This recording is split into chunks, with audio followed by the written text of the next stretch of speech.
دوستو آسانیاں بانٹیں۔ آپ نہیں جانتے اگلا اپنے اندر کتنا غبار لیے پھر رہا ہے۔ آپ نہیں جانتے اگلا اپنے اندر کتنی جنگیں لڑ رہا ہے۔ نرمی سے پیش آئیں، مسکراہٹ بکھیرنے والے، دعائیں سمیٹنے والے بنیں، آسانیاں تقسیم کرنے والے بنیں، نرمی کا معاملہ رکھیں، لوگوں کو دکھ نہ دیں، لوگوں کو سن لیں۔ لوگ مر جاتے ہیں، کوشش کریں کہ جہاں سے گزریں کوئی خیر کے اثرات چھوڑ جائیں، جس سے ملیں اس کے دل کو خوشی محسوس ہو، اور جو بھی بات کریں اس میں خیر ہو اور دنیا و آخرت کا نفع ہو۔ زندگی کو صرف گزارے نہیں بلکہ اس کے ہر پل کو بہتر بنائیں۔ سکون کے چکر میں ہم نے نہ جانے کتنی بے سکونیاں پالی ہوئی ہیں۔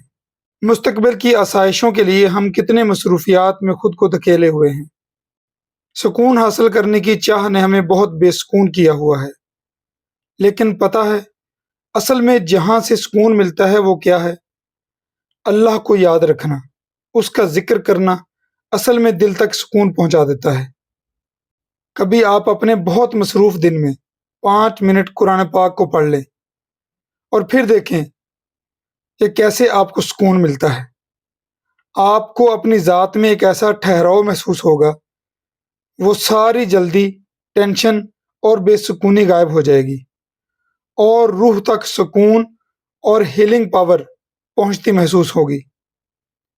اسی لیے اللہ نے دن میں 5 مرتبہ ہمیں ان دنیا کے جھمیلوں سے نکالنے کے لیے اپنی طرف آنے اور سکون لے جانے کا بندوبست کیا ہے۔ ہمیں بس حاضر دماغی سے اس کی طرف رجوع کرنا ہے۔ اللہ نے مشکل سے مشکل حالات میں صبر کرنے کا کہا ہے۔ اللہ نے درد سے بھری گھڑیوں میں صبر کرنے کا کہا ہے۔ صبر ہی کیوں بھڑکتے جذبات کو چپ لگائیں، تاکہ آپ کو پتہ چلے کہ اتنے بدترین حالات میں بھی آپ کا رب آپ کو کیسے تھامے ہوئے ہے، تاکہ وہ آپ کو واضح طور پر آپ کے ساتھ نظر آئے۔ آپ کو اتنی شدت سے وہ محسوس ہو، اس کی مدد محسوس ہو، اس کا ساتھ محسوس ہو کہ آپ اپنی تکلیف کو بھول بیٹھیں۔ صبر نہیں کریں گے تو تکلیف میں ہی رہ جائیں گے۔ اللہ کا ساتھ کیسے دکھے گا پھر؟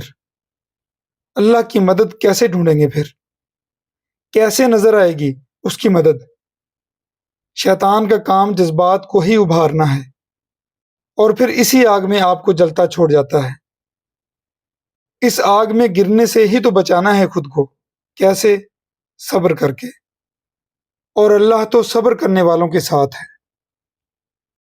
اور دوستو، آپ کی دعاؤں کا جواب آئے گا۔ جب آئے گا تو وہ جواب آپ کے ہوش اڑا دے گا۔